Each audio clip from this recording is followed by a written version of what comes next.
कि एक हिरण और हिरणी घूम रहे थे कहीं, पानी पीने को उनको भी चाहिए था, लेकिन जहाँ पानी पीने गए वो पानी इतना कम था कि वो दोनों नहीं पी सकते थे।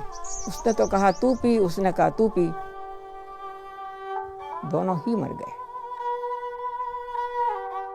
तो पास में से कोई लोग आए तो उन्होंने कहा तो शिकारी नहीं दिख रहा, इनके कहीं तीर भी लगा हुआ नहीं है कि इन दोनों ने कैसे मौत हो गई इनकी।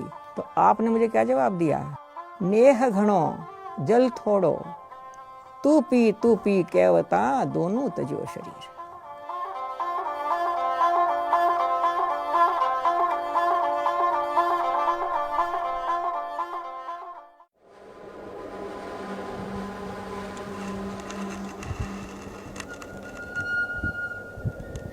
ये ऐसा वक्त है जब गर्मी बिल्कुल बर्दाश्त के बाहर है। जुलाई का महीना भी निकल गया, बारिश का नामो निशान तक नहीं है। बाड़मेर के चकनगढ़ा गांव में 10 साल के चंदू को मेढक बनाया गया है, जो इंद्रदेव को पुकार कर ये बताएगा कि गांव में एक एक घड़ा सूखा पड़ा है।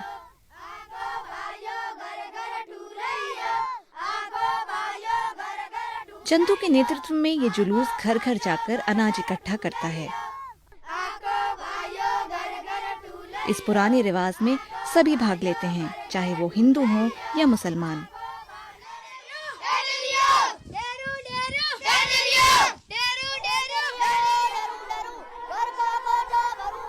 आखिर में गांव के सूखे तालाब के पास जमा होकर दिन भर की अनाज की कमाई को गुड़ के साथ पकाया जाता है और इंद्रदेव को चढ़ाया जाता है। तब कहीं जाकर बच्चों को ये मीठा प्रसाद मिलता है।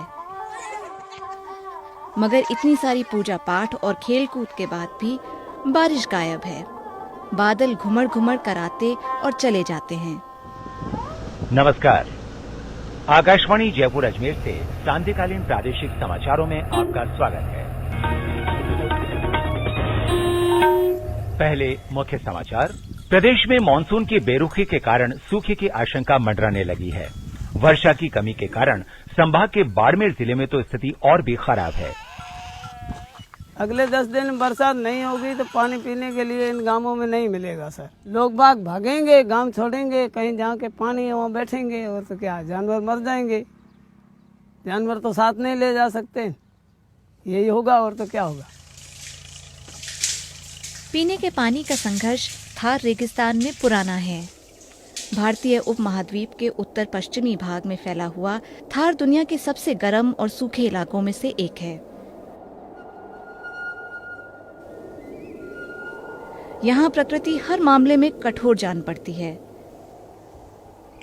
देश में सबसे कम बारिश यहाँ होती है, कोई बारहमासी नदी भी नहीं है और भूजल खारा है। और फिर बचती हैं ये टंकियां जो दूर दराज के ट्यूबवेल से पानी सप्लाई करती हैं। मगर भीषण गर्मी में बिजली की कमी के कारण इन गांवों तक पानी नियमित तौर पर सप्लाई नहीं हो पाता। टंकी में पानी महीने में एक बार आता है, लाइन नहीं आ रही तो 2 दिन पानी कहाँ से आएगा। पाइपलाइन नहीं छोड़ेंगे तो कहाँ से आएगा। और तहसीलदार की टंकी कभी आती है, टैंकर गांव में खाली होता है तो 2-2 घड़े मिलते हैं और कोई पानी की सुविधा नहीं है। स्थिति तनावपूर्ण जरूर है, मगर इससे यहाँ के लोगों के जीने के जज्बे में कोई कमी नहीं दिखती। 90 साल की किशनी अब उसे हंसी में उड़ा देती हैं। वो सूखे के दिन जब पीने का पानी जोधपुर से रेलगाड़ी में लादकर बाड़मेर तक भेजा जाता था। मीलों पैदल चलकर वो ट्रेन तक पहुंचती और फिर पानी घर तक लाती। पर अब ऐसा नहीं है। इनके परिवार के पास खुद का टांका है, ठीक घर के बाहर। इससे घर की बहुओं का जीवन बहुत बेहतर है। इस सूखे में भी इनके टांके में कुछ पीने का पानी जमा है, और वो भी जून में सिर्फ एक बरसात के बदौलत। ये टांका बेशक नया है, पर रेगिस्तान में ये नियम बहुत पुराना है। अगर यहाँ जिंदा रहना है तो पीने के पानी का इंतजाम खुद ही करना पड़ेगा।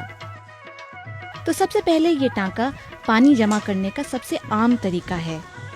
आप जमीन के नीचे एक पक्का टैंक बनाते हैं और उसके चारों ओर एक ढलान वाला आगोर यानी कैचमेंट। आगोर को साफ सुथरा रखा जाता है और टैंक में पानी के प्रवेश स्थान पर जाली लगाई जाती है, जिससे किसी भी प्रकार का कचरा बाहर रोका जा सके। बारिश होने पर आगौर पर पड़ने वाली हर एक बूंद सीधे टैंक में जाकर गिरती है। यहाँ जो पूंजी जमा हुई वो है स्वच्छ शुद्ध पीने का पानी। अगर अच्छी बारिश हो तो एक टांका 30,000 लीटर से लेकर 1 लाख लीटर तक पीने का पानी इकट्ठा कर सकता है, जो लगभग 6 से 8 महीने तक काम आ सकता है। बरसात का पानी अगर साफ टांके में रहेगा तो आपको साल भर में साफ करने की भी आवश्यकता नहीं है।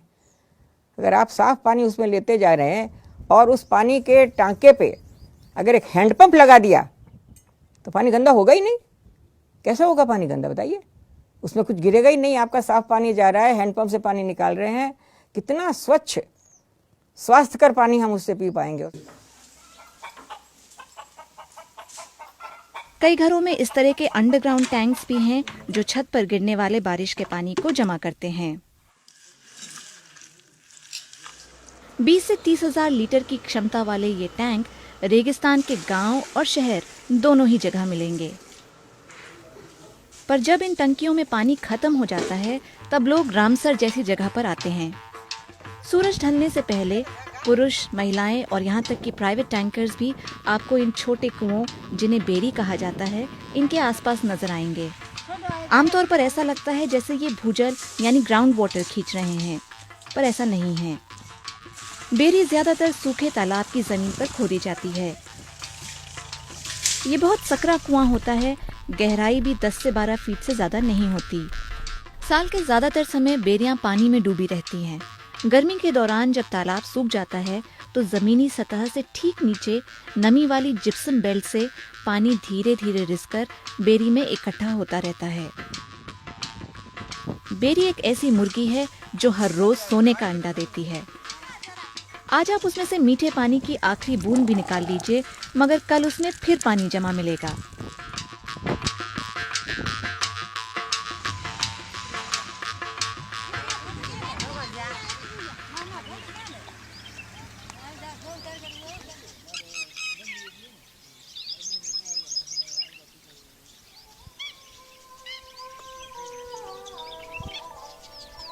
सबसे आखिर में यह है रेगिस्तान की रीढ़ की हड्डी यानी कि तालाब। इन्हें कई सदियों पहले गांव के साधारण लोगों ने बनाया था, मगर उनकी कारीगरी बहुत ठोस थी। तभी तो गांव में गिरने वाली बारिश की हर एक बूंद बहकर उसके तालाब में रुकती है। आज यहाँ बाड़मेर में पिछले साल की बारिश का लगभग 20% पानी ही बचा है इन तालाबों में, और फिर भी गांव वालों और उनके मवेशियों के लिए ये जीवन रेखा समान है। और ये पानी बारिश का होता है, ऊपर वाले कुदरत का होता है, तो बिल्कुल भी अच्छा होता है, पीने लायक होता है। हर इंसान लावारिस भी इसमें पानी पी सकता है। और बेरा नल टूट होता है, उसके ऊपर तो हावी हो जाता है कि ये हमारा है, ये उसका है, ये उनका है।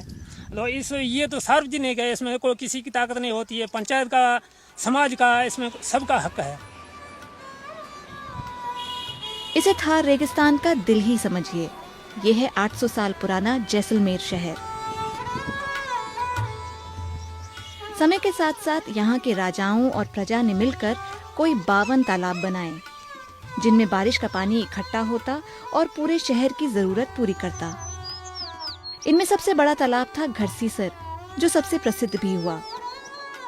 सुंदर नक्काशी वाले पत्थर के स्तंभ मिले तो समझ जाइए तालाब आसपास है और साफ सफाई का ध्यान रखा जाए। जो सदा जीवित रहे यानी अमर सागर जैसा शानदार तालाब भी था। बारिश अगर हाथी को डुबो दे तो इसका मतलब तालाब का पानी 6 महीने तक चलेगा, और अगर घोड़े को डुबो दे तो बात ही क्या, पानी साल भर तक काम आएगा। ये सारी ही रवायतें प्रेरणा से भरपूर हैं, मगर सच तो ये है कि गुजरते वक्त के साथ काफी कमजोर पड़ गई हैं।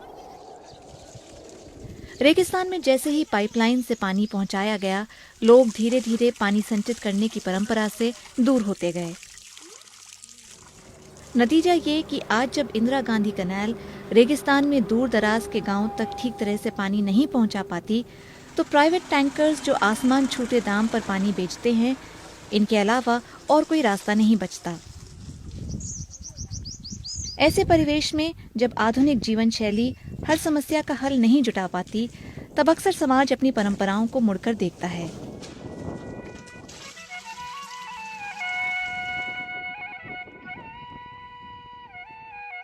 बाड़मेर जिले में कुछ ऐसा ही हुआ जब सैकड़ों ग्राम पंचायतों ने महात्मा गांधी राष्ट्रीय ग्रामीण रोजगार गारंटी अधिनियम के तहत पारंपरिक जल संरक्षण व्यवस्था की मांग रखी, जिसे जिला प्रशासन ने बड़े जोशीले ढंग से कार्यान्वित किया।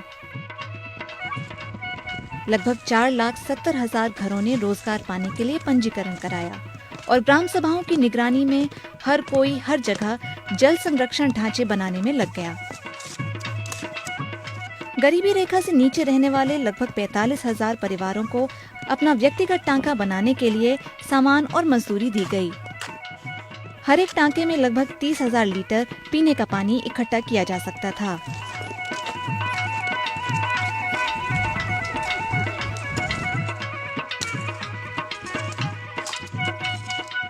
– 2,000 तालाब और 500 बेरियों की मरम्मत कर उन्हें पुनर्जीवित किया गया।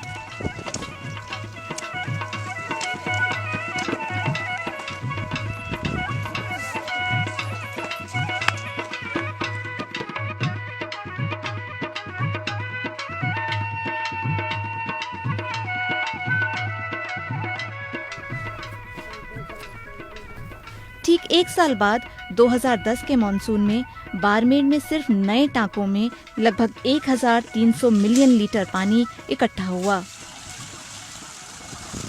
टांका ठाया बस भाई घणो ही है, पानी घणो बरसात में भरी जरा टक्के नोड़ा भरी जरा, हमें पानी सुविधा घणी है। टांको मारे भरी जी 3 साल में तो साल भर तक ही हमारा समस्या खत्म ही हो जाए पानी की। नहीं और टांको नहीं भरी जब पानी नहीं हुए तो दूर जाना ही पड़ेगा, नहीं तो 77 साल की मदन कौर बाड़मेर की जिला प्रमुख हैं और 1960 से लेकर अब तक लोगों के बीच काम करती आई हैं। उनका मानना है कि सरकार के रोजगार गारंटी अधिनियम के जरिए हर एक परिवार को पीने के पानी के लिए सक्षम बनाना चाहिए, चाहे वो गरीबी रेखा से नीचे हो या ऊपर। हमारी जो रीजनल स्कीम्स हैं, रूरल रीजनल स्कीम्स हैं पानी देने की, उसमें हम करोड़ों रुपया खर्च करते हैं और गाँव में निःशुल्क पानी उपलब्ध कराते हैं। अगर पानी आता है तो, ना आए तो अलग बात है। और उसके मैनेजमेंट में लाखों ही नहीं करोड़ों रुपए मैनेजमेंट में खर्च करते, कितना बड़ा स्टाफ लगाते हैं। इवन देन क्योंकि दूरियां बहुत होती हैं, वो ठीक से सप्लाई पानी कर नहीं पाते, लेकिन वहाँ भी निःशुल्क है। उसमें चाहे APL है, BPL है, सबको निःशुल्क है। तो फिर ये नरेगा में जब हम लेबर आदमी को APL BPL को सबको देते हैं तो फिर टांका भी देना चाहिए। एक बार आपने टांका बना कर दे दिया उसको, उसकी सार संभाल मेंटेनेंस एवरीथिंग वो खुद काश्तकार करेगा, चाहे वो APL है चाहे BPL है। तो बहुत बड़ी मदद मिलेगी सरकार को। सरकार को बहुत गंभीरता से सोचना चाहिए। APL को भी बात काफी सीधी सी है। अगर देश के सबसे सूखे इलाके में रहने वाले लोग अपने पीने के पानी का खुद समाधान कर सकते हैं, तो फिर किसी भी परिवार या समुदाय को पानी के अभाव में जीने की कोई वजह नहीं है।